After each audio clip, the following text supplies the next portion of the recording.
A primeira vez que eu fui numa festa de sistema de som foi em 2002, que era uma festa chamada Suzy Dub, que rolava no centro de São Paulo. Então, a primeira vez que eu vi, não fugiu muito ali do que eu vivia, né? Mas, ao mesmo tempo, era uma mistura que eu falei, gente, isso aqui é muito louco. Eu gostei do jeito que o som bateu, o jeito que o grave bateu, né? Que a gente sempre fala muito assim, que é uma cultura do grave, né? Pô, é uma parada que treme a gente, né? De dentro pra fora, assim. Então, me causou uma boa sensação mesmo. O grave te envolve, cara. Você, sabe? Era o lugar que o som era tão alto que você não conseguia conversar com ninguém, você não queria nem ver ninguém, cara.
O pessoal que chega no sound estranha muito essa parte que vê só um toca-disco, aquela caixa preta lá com milhares de botões e todos sem nome, né? Ali para começar a gente já tem que ter já decorado na cabeça, ter muita prática para acertar. E cada disco a gente vai ter uma frequência diferente, então a gente vai ter que acertar disco por disco. Então, se a gente faz chegar numa mesa de mixagem, no mix, dois toca-disco, você vai estar lá juntando um com a outra. Não, a gente vai trocar cada disco no delay. Você dá o delay lá no preamp, e no intervalo do delay você já vai estar trocando aquele disco lá.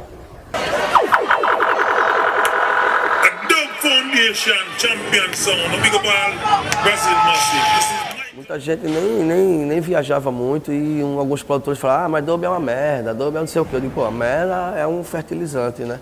Vira um adubo. E aí foi onde eu passei a usar isso. O lado que aquela não interpretava mal, eu peguei e transformei bem. Eu digo, não, eu vou adubar as músicas, então. Não vou fazer o dub só, o tradicional da Jamaica, que os grandes mestres já desenvolveram, agora vamos adubar. A cada disco que você toca é uma equalização diferente. Então a gente tem que estar sempre atento para deixar exatamente como foi feita a produção, para você não perder frequência. É muito da cultura. O Sound System ele mexe muito com a equalização. Acho que quem viu as rodas de conversa e as oficinas percebe que a gente busca equalizar muito bem algo. Então, o vinil te proporciona isso, porque ele capta bem melhor a música, ele separa bem melhor o grave, o médio e o agudo, entendeu? Em relação a você modificar a música, isso é uma coisa que a gente sente no momento mesmo da festa, você tirar uma frequência, cortar, deixar mais grave, inserir um efeito na música, isso vai de cada um, essa intuição, também do momento da festa. Londres tem uma cena muito pesada do Sound System, só que muita gente produz e é um custo às vezes você prensar. Aqui ainda estamos começando a engatinhar nessa parte, o Sound System está tomando o Brasil agora, mas lá é muito digital das próprias produções. No Sound System, na vitrola do bar, quando eu levo um pequeno estúdio, na verdade, né? Eu tenho uma placa onde eu abro os tracks, 6 tracks na minha mesa, tem os periféricos que são ecos e reverb, né? E daí vou construindo. A música tem original, eu posso também tirar as vozes, fazer só o reading, se aparece algum MC.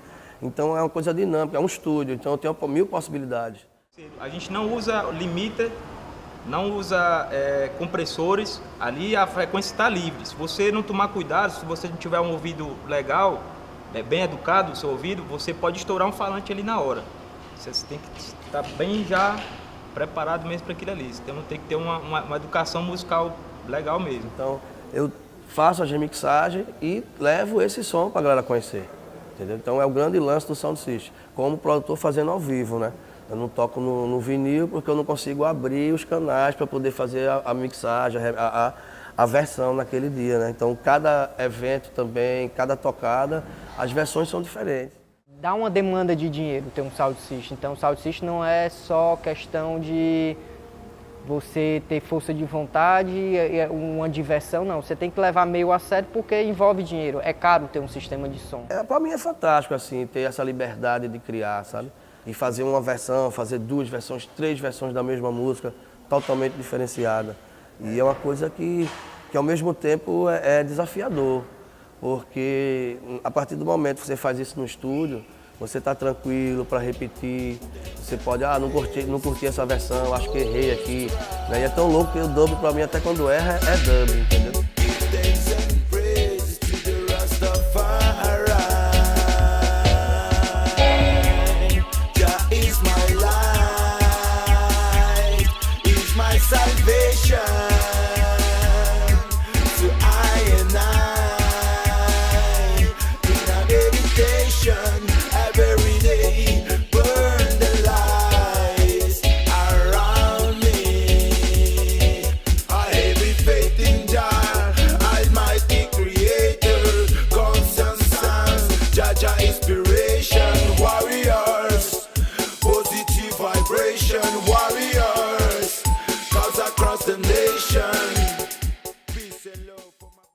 Se for falar de surgimento do Sound System, a gente tem que voltar antes do reggae, né? Antes do ska, antes do rocksteady, antes da música da indústria fonográfica jamaicana, né? Porque o Sound System, o fenômeno do Sound System surgiu na Jamaica nos anos 40. Começou como festas de rua, né?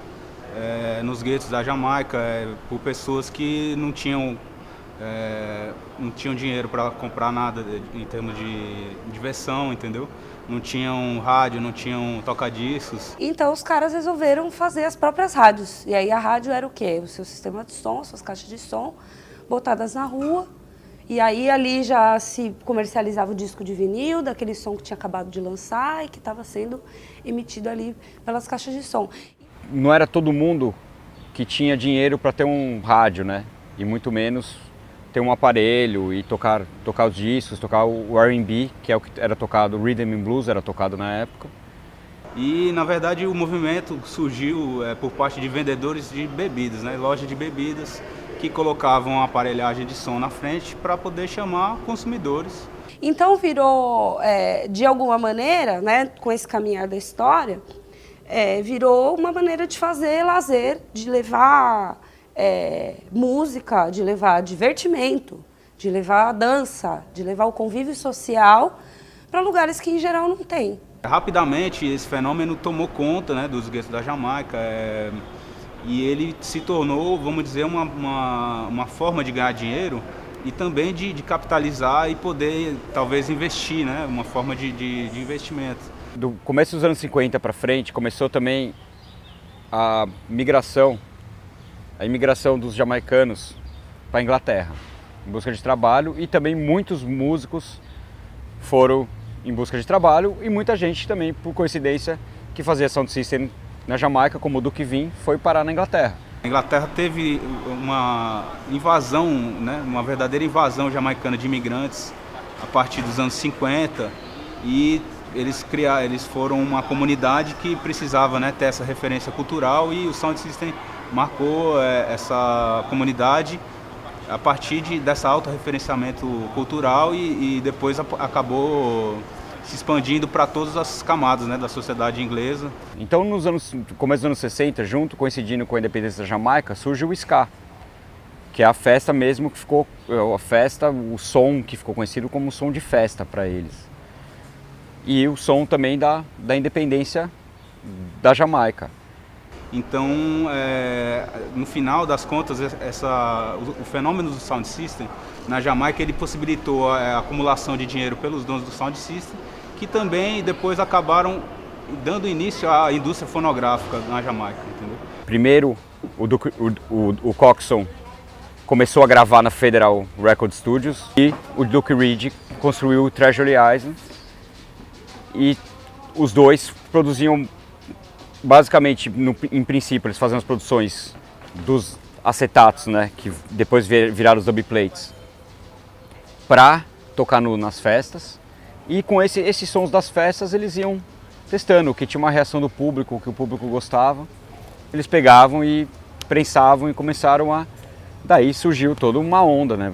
Uma ilha tão pequena que tem mais de 200 estúdios, entendeu? Isso hoje em dia, né? Mas se você pegar desse ponto inicial, no meados dos anos 50, começo dos anos 60 até então, é um fenômeno, né? Organic is my life.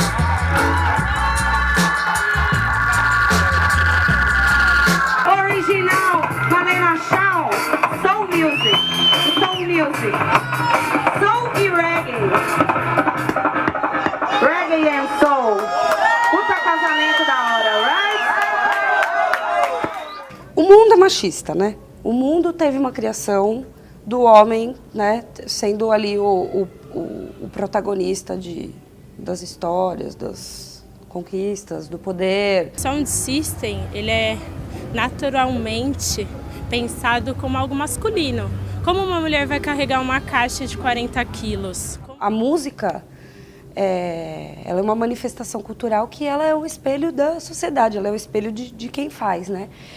E a cultura jamaicana, ela é machista. Isso tem sido vencido ao longo do tempo, mas principalmente aqui no Nordeste, quando você trabalha com cultura de rua e sendo mulher, a coisa torna um pouco mais difícil, né? Muitas produtoras já estavam com essa visão de ter representatividade dentro do reggae no formato Sound System, né? Cantando como Sing J, DJ e fazendo freestyle.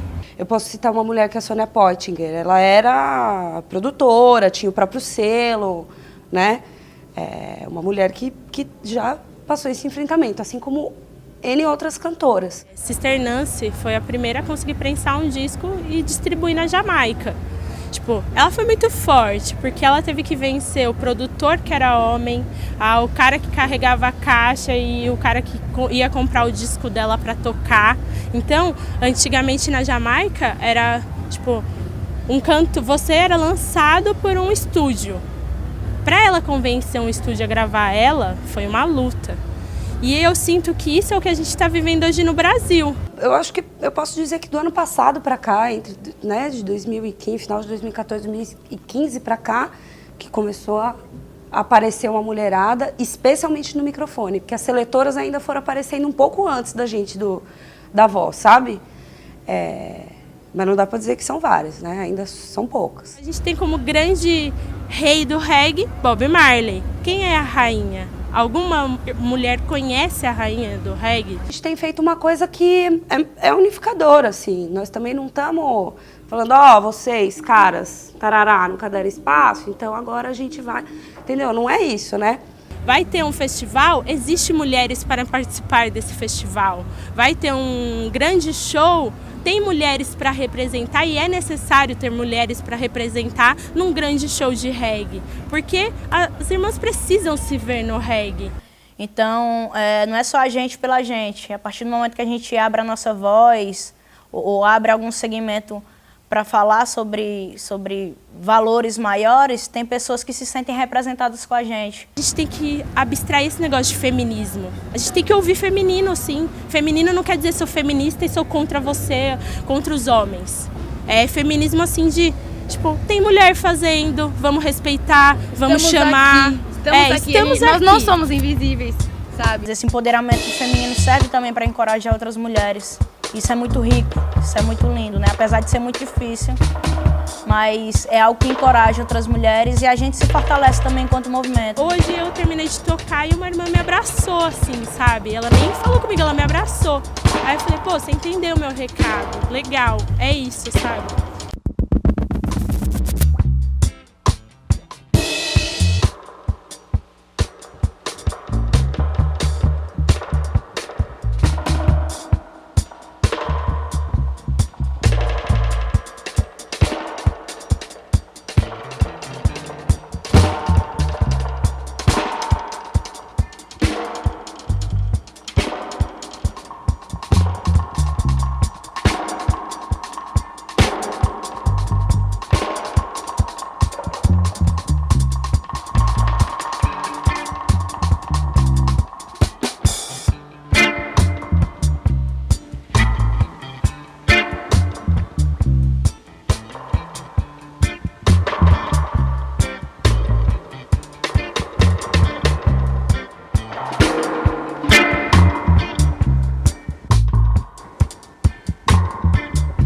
pra mim o Sound System começou de uma paixão, de um hobby e hoje é a minha vida. O Sound System é a minha vida, é uma vivência 24 horas por dia, entendeu?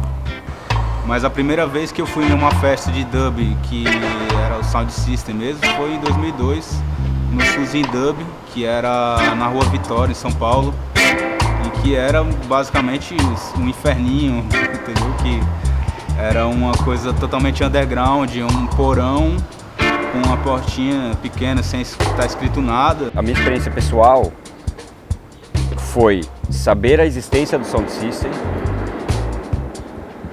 Aí a gente começou a fazer um Sound System. Aí depois de alguns anos que eu fui experienciar um Sound System grande mesmo, de verdade.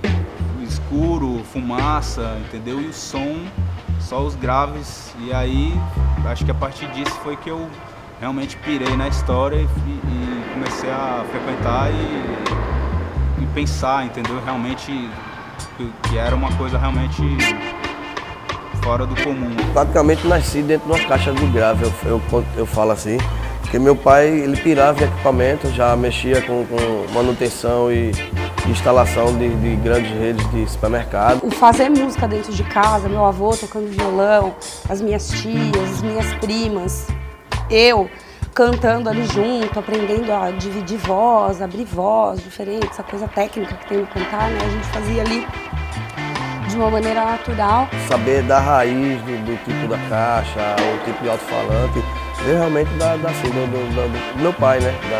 Do incentivo dele também. E aí, dentro dessa cultura assim, de sound, era o vinil e a prática do cantar ali, coladas. Então, foi tiro e queda. Inclusive, a gente fazia um som dentro dessas caixas, que a turma chama de scooper, né? Que a gente chamava de escorregadeira na antiga. E aí eu dormia ali dentro também, não tinha aquelas traves, então eu ficava ali, molequinho. É bem isso, foi vindo de pai para filho mesmo. Então eu sempre mexi em disco da minha mãe, sempre ouvi disco, era um costume meu, minha mãe sempre teve uma vitrola e desde, até hoje, né? Desde 6 anos ela me deixava pôr o disco. Então eu sempre curtia cortar médio, grave. Eu não tinha nenhuma referência de dub na minha adolescência, na real. Tinha os reggae, tinha as coisas, mas o dub mesmo, ele partiu quando eu comecei a trabalhar com a Mundo Livre S.A., com a Nação Zumbi. Eu conheci, assim, Sound System na minha cidade mesmo, São Carlos, interior de São Paulo, através do Sound System Ganja Groove. Eu conheci a P e a gente se deu conta que as duas colecionavam discos. O meu pai, quando era novinho, ele colecionava discos, ele teve uma loja de discos de vinil, então é uma coisa que foi muito presente ali na minha vida. Mas eu acho que também as meninas do Ganja Groove chamaram tanto a gente pra tocar, porque todo baile a gente tava. Eu achei muito louco que quando eu fui na festa de Sistema de Som, tava lá o bendito do vinil que tinha deixado de fazer parte da minha vida quando eu tava ali no comecinho da minha adolescência, né? Então eles incentivaram a gente teve essa sorte, sabe? Eles incentivaram bastante, deram espaço pra gente. Eu lembro que a primeira festa que a gente tocou, acho que somando a gente tinha o quê? Uns 30 discos. Vamos conhecer o que é um sistema, ou tocar reggae no vinil. E aí foi a primeira vez que a gente ouviu nossos tunes num volume tão alto, Sim. Que é uma experiência.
music.